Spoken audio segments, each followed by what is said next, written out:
What's up, everybody? You're watching Poot's Garage. It's cold in here. I've got my work Uggs on. And Willow's trying to break into the beer fridge. So let's do this. These are the parts we're gonna be putting on. So this is the steering arms that go on top of the axle. One on each side, driver's side, passenger side, or passenger side, driver's side, I don't know. Whichever one goes where. And then we got some new studs and some hardware to attach those. And then we have our tie rods that we painted a long time ago. So I'm excited to get some more shiny bits and some more color onto the front of this truck. And if you're new here, this is the 82 Chevy K30 that we are building into kind of a trail truck. Trying to make it not extreme, but be able to do most everything. So we're keeping it leaf spring. These are ORD leaves, and we checked all the boxes with all the options. So this is what we're going to be working on today. We're going to get some steering going on in this front end, get some more pieces on, and then we can move on to the next stuff, which I'm not sure what that is yet.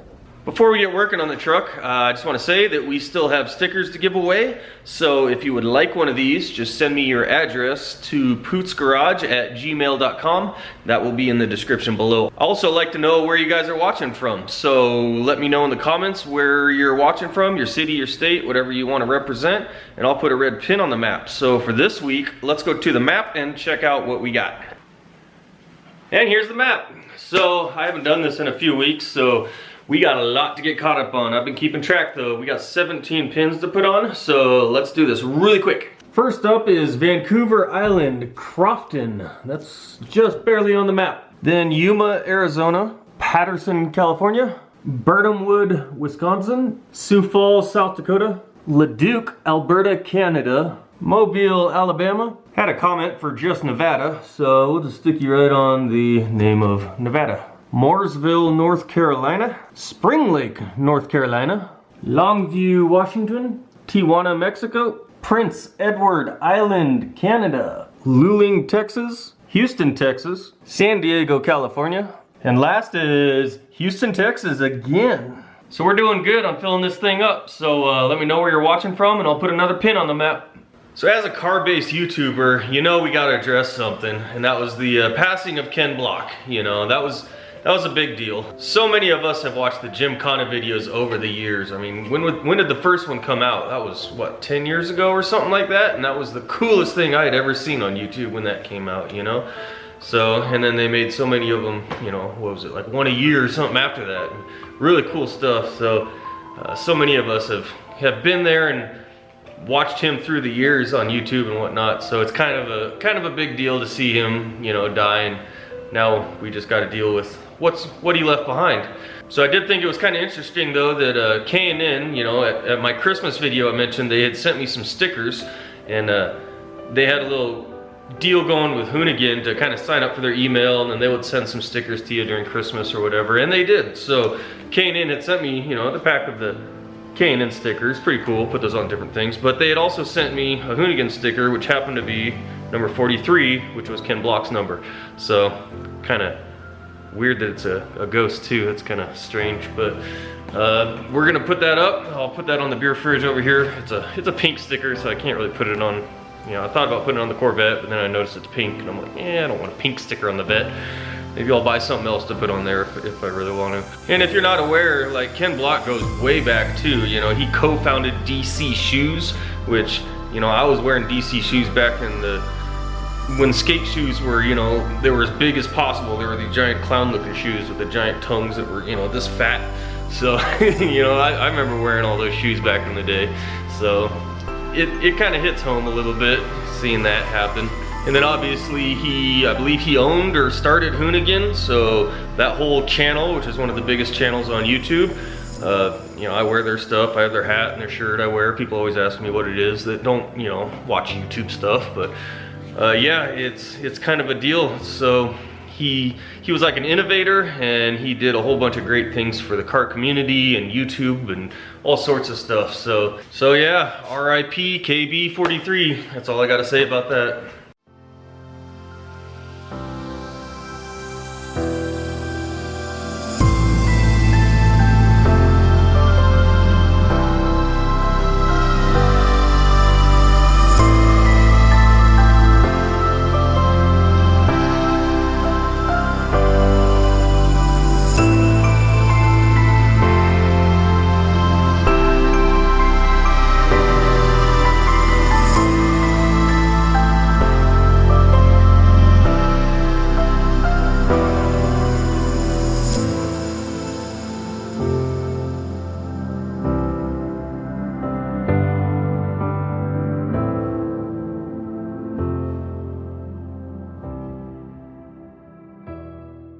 So we're down here at the axle now. We got this beautiful Dana 60 here. So this axle has kingpins instead of ball joints. So these kingpins are completely new to me. So I've never actually messed with kingpins at all ever in my life. And I've worked on a lot of trucks and vehicles and different things. So this is something new to me. So what we're gonna do is we have to pull off this top cap right here, and we're gonna pull it off. And I watched some videos to see, you know, how to rebuild kingpins and different things. And, you know, it's really basic and easy stuff to me.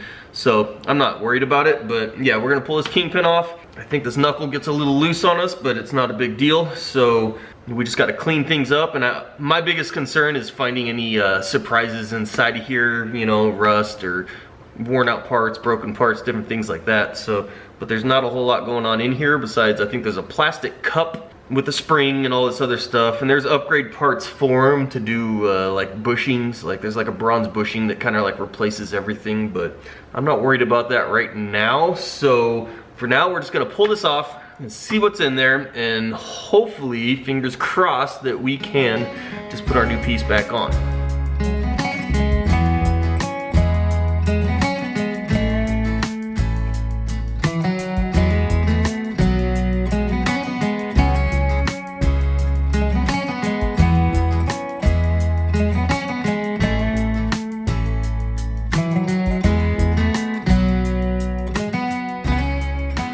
This is what we took off. So if you can't tell, that's a spring. So it's spring loaded, which keeps tension on everything. And there's a big washer on the bottom that kind of evens out the pressure of the spring. On the axle side is this. So this is a plastic kind of cone shaped piece that goes in there. And that's kind of what keeps everything, with the spring pressure going down on it, keeps everything centered, ready to rock.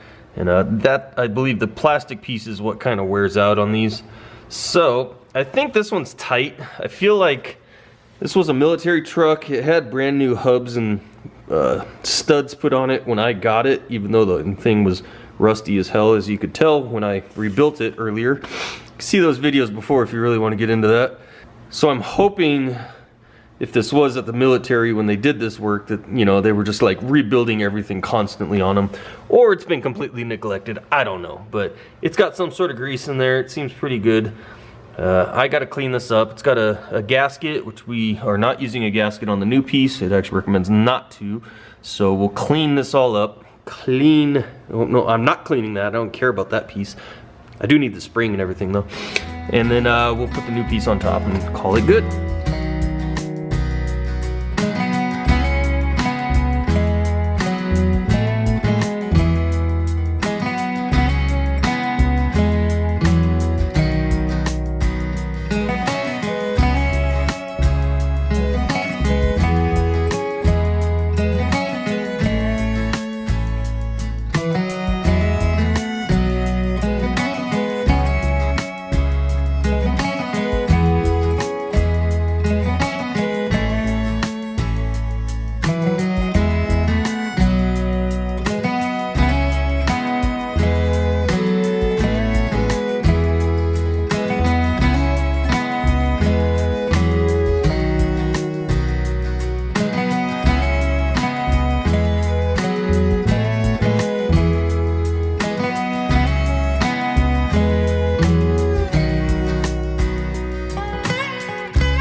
cleaned up. I believe that giant hex you see in the middle is the actual, it's like a cone that I believe is the kingpin. It's all cleaned up, ready to go. I just got to clean up the spring and whatever washer and stuff was under there, and then we can put it back together. First we Loctite.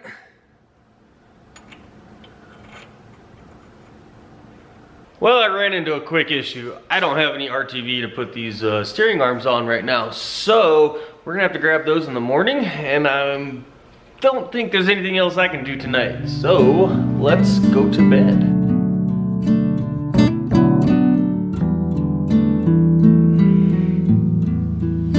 Good morning. Let's go.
Alright, we made it back. We got the RTV, got everything we need so we can continue on with this project.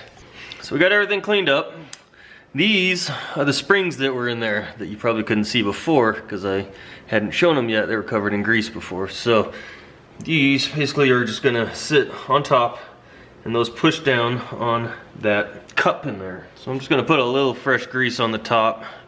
Should already be coated, but this whole thing is gonna get packed full of grease when you first time I pump it all up. And now we just need some RTV.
Exactly the same as the driver's side. The only difference is I got the factory arms, so it's actually a thicker piece. It's not that thin sheet metal piece, but either way we're not reusing this piece on top. So I'm going to take this off, I'm going to get rid of it, I'm going to clean it up, I'm going to make sure everything in there is in good shape like the other side, and then put the new arm on and we're good.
work and I just realized I forgot a part. I'm sure some Dana 60 guru out there is probably like, you forgot something. Well, I didn't realize that this big thick washer was buried down in the grease in the cap. So I got to put that in there, which means I have to take all that stuff back apart that I just did. And this one here, looks like it has one too. Yep, there it is. Darn it. All right, we got those all figured out and straightened out and redone and looking good. Some nice shiny looking bits. Here's the other side, looking good. So now we get to put some tie rods on this thing and really put it together.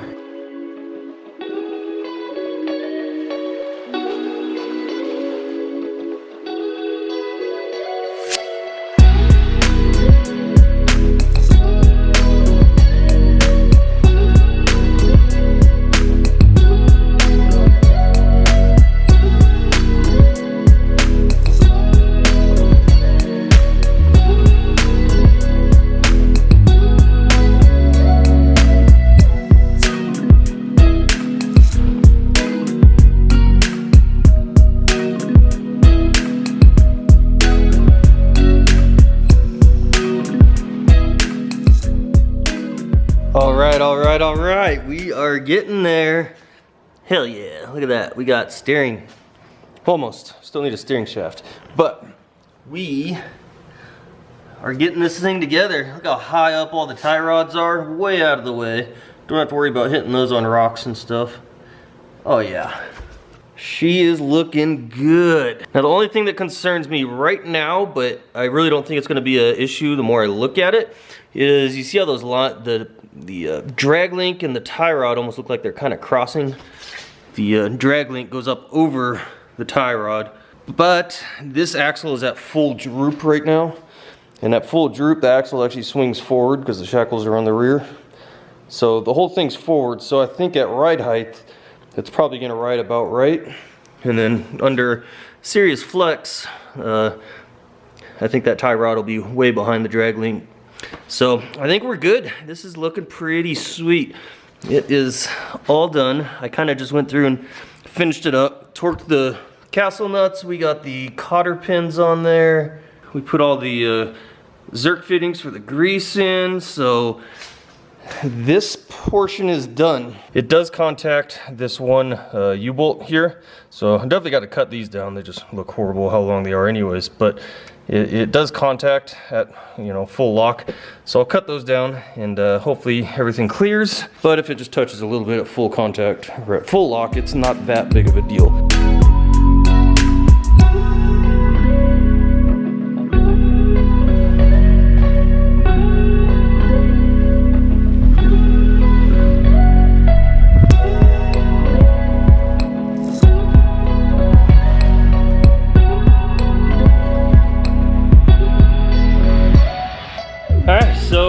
Steering is just about done. I still need to do the XJ steering shaft upgrade so I can get a steering shaft back in this so it can actually turn.